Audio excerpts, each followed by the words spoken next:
All right, here we go with the 1998 multiple choice calculator section, and part of the deal is knowing when to use your calculator and when not to use your calculator. Number 76, all they're asking us is to look at this graph and tell which statement is true. Is f continuous at x equal to a? Certainly not. There's a big fat hole in the graph, so the function is not continuous at a. This is false, so you have your answer. Number 77, there are a number of students who went crazy with this problem. The key to success is that parallel lines have the same slope. In calculus, we call slope derivative. So they're telling us same derivative. So they're telling us we need to know when is f prime of x equal to g prime of x.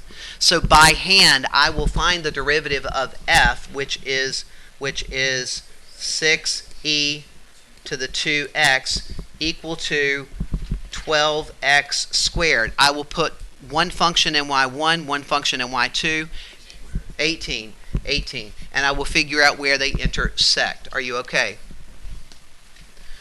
Moving on to number 70, whatever it is, number 78. Now this problem is easy and you probably got it right, but you probably fell apart because the answers had a big fat C in it. The formula for the area of a circle is pi r squared, and when you find the derivative, you get dA dt equal to 2 pi r dr dt. Here's trick number one. 2 pi r is circumference, isn't it? Isn't it? So I'm going to take out 2 pi r, and I'm going to put c for circumference in its place. The next trick is that dr dt is decreasing. So I put a negative in place, and then I just select the answer. Number 79 is simply asking me to figure out which of these graphs have a local maximum, and they're graphs of derivatives. So we're looking for a change in the derivative graph from positive to negative. Number 80.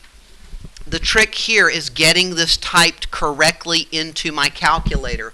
How many critical values? So I'm clearly going to put this into my calculator, but I have to be careful when I put it in as y number 1, because issue number 1, the cosine of x gets squared, but the x doesn't. So I have to put parentheses around the cosine of x and square it, but not square the x. But I also need parentheses around the fraction, minus the fraction of 1/5. Then I can graph that in the window from 0 to 10, and then I can literally count how many times it crosses the x-axis. If I remember correctly, it's squishied up. So you might have to use a zoom box to blow it up so that you can count for sure the number of times that the graph not crosses the x-axis, but in this case only what? Come on. Touches the x-axis. You only have to equal 0 to be a critical number. You don't have to cross. Next problem. Are you checking as we go? Some of you are starting to be disengaged. We have a function y equal absolute value of x. What's going on there, ladies and gentlemen, in the calculus world? The function is not differentiable. It's certainly continuous, and it's certainly an absolute minimum. Number 82, they tell you that the derivative of big F is indeed little f. Are we together? If you find the antiderivative of a function that has an inside function, u is equal to inside 2x. du is equal to 2 dx. Therefore, du over 2 is equal to dx. So we can see clearly we're looking for an answer that has a what in it?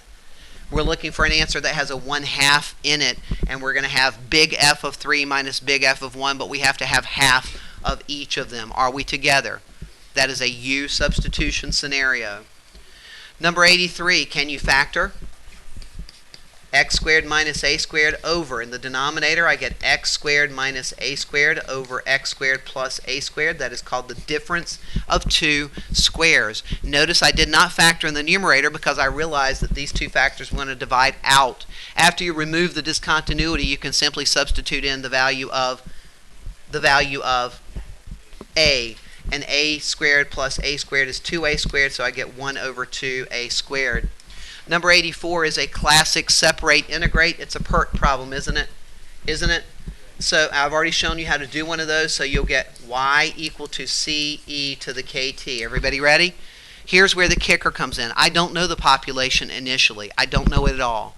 I make it up. I can say the population is 1,000. I can say the population is a gazillion. But if I'm going to make it up, why don't I just say the population initially is 1, and then when it doubles is 2. So the population 10 years later is 2. The initial population is 1, and that's 10 years later. Agreed? 10t. Are we together?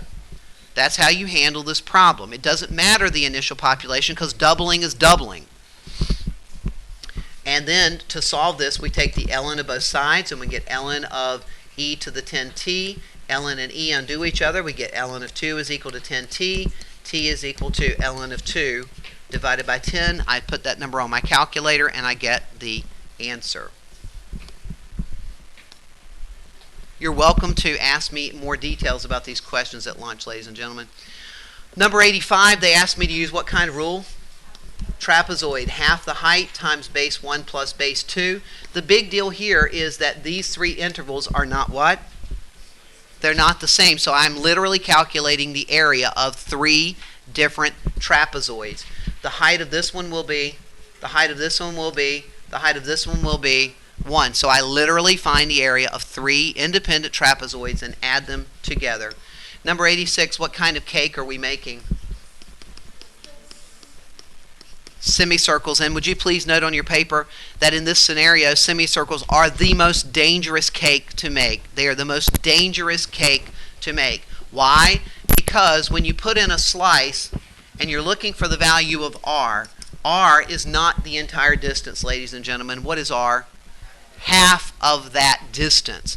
So the distance from here to here is the equation of the line, which is, if I do it correctly, y equal to negative 1/2 x plus 4. That's the entire distance all the way across, but that would be the diameter of the semicircle. The radius of this would be that divided by 2. 1/2 divided by 2 is 1/4, and 4 divided by 2 is 2. So thank you. So the radius of my semicircle is negative 1/4 x plus 2. Again, it's the distance all the way across divided by 2. The area of a semicircle is pi r squared over 2. I'm going to put the pi over 2 out front. I'm going from 0 to 8 on my calculator of negative 1/4 x plus 2 quantity squared dx, and my calculator will do the work for me. But if I don't have the correct radius, it's going to be highly unlikely that I get the correct answer. Are you ready? Are you ready? Number 87, we want the equation of a tangent line. I need slope, I need x, I need y. Normally they give me x and they make me go and find everything else. Agreed? Well, stay with me, please. What do they give me this time? They give me slope. And they say it's your job to go back now, take your derivative, set it equal to 1, see where they intersect, and then you'll have your what value? You'll have your x value. And after you get your x value, you'll put it back in here to get your y value. So this is just a different take on the same old classic problem. Instead of us giving you x, we'll give you slope. You go get x, you go get y, and you plug it into your equation. Are we together? In number 88, we're finding the antiderivative of this function. So the antiderivative of this would be ln of x to the third power over x. Are you ready? Are you ready? What's u equal to inside? Let's go. Ln of x, what's du? 1 over x. Are we together? When you substitute, you will get u to the third power du. Yes? When you find the antiderivative, you will get u to the fourth power over 4. Agreed? When you resubstitute, you will get ln of x to the fourth power over 4, evaluated from where to where? Yeah, there are. Oh, we need to say, thank you. I'm going too fast, my fault. They give me an initial condition, do they not? Which allows me to solve for c. So I had u cubed, I had u to the fourth over 4 plus c. Are we back together? My fault. So we have ln of x to the fourth power over 4 plus c. Everybody okay? Everybody okay? Everybody okay? I'm going to solve for c by substituting 1 in place of x. What's the ln of 1? Ln of 1 is 0. So I get 0 plus c equal to 0. So what's the value of c? 0. So my function, big F of x is ln of x to the fourth over 4 plus 0. What do they ask me to find? Ln of 9. F of 9. So with my calculator, I'll find the ln of 9, raise it to the fourth power, divide by 4, and choose the answer. Are we together? Watch it again. Watch this at your leisure as many times as you want, as fast or slow as you want. Okay, we're getting there. We have a function g that is differentiable, and f prime. What do we know about g already from the problem? It's always negative. That is absolutely correct. We want to know which of the following is true, so we're looking for a local minimum. The critical numbers are 2 and negative 2. Yes or no? Yes or no? When I choose values to substitute into my first derivative, I just have to remember, for example, if I choose, let's say, negative 5. Negative 5 squared is 25. Take away 4 is a positive, and a positive times a negative is a negative. I just have to remember that g of x is negative and make my decision. Number 90, they tell me that the rate of change of a base dB dt is increasing at a rate of 3. dH dt is decreasing at a rate of negative 3. Are we together? I feel like you're starting to push me a little bit. Are we together? Yes. What's true about the area? So we have area equal to 1/2 base times height. So dA dt, derivative, is equal to 1/2 of first derive second plus second derive first. Agreed? What must be true? So I'm going to substitute in some values. 1/2 of, that would be 3b. No, that would be negative 3b. Yes? Yes? Plus 3h. What did I do? I substituted negative 3 in place of dH dt, and I substituted 3 in place of dB dt. So far, so good? Now, what are they saying? Is a always increasing? Well, would this derivative always be positive? Would this derivative always be positive? No, if the base is bigger than the height, then the derivative would be negative. So that's not true. Is a always decreasing? No, because if h is bigger than b, then the derivative would be positive. A is decreasing when b is smaller than h. So if b is smaller than h, what kind of number would we get here? We'd get a positive number, so that would not be decreasing. Are you with me? A is decreasing when b is bigger than h. Is that true? Yes, that's our answer. Number 91, we have a function that is differentiable on this interval. Did you make a picture? On the open interval from 1 to 10, so there's 1, there's 10. What do I know? F of 2 is what? Negative 5, so that's 2, negative 5. And then I know that 5 is 5. Yes? Yes? 5, 5. F of 9 is negative 5. Yes? Yes? Yes? 9, negative 5. Which of the following must be true? Does the function have to have at least 2 zeros? Yeah, you bet. Because the function, does it say continuous? Wait. Oh, if it's differentiable, it has to, yeah, there you go, good job. If it's differentiable, it has to be what? Continuous. So we have to go up and back down, right? So there has to be 2 zeros. The graph has to have at least 1 horizontal tangent. Yeah, Rolle's theorem. Good. There is a value of x between 2 and 5. There's a value of x between 2 and 5 with a y value of 3. Yes, intermediate value theorem. All 3 theorems in one problem. So what's the answer? E, 1, 2, and 3.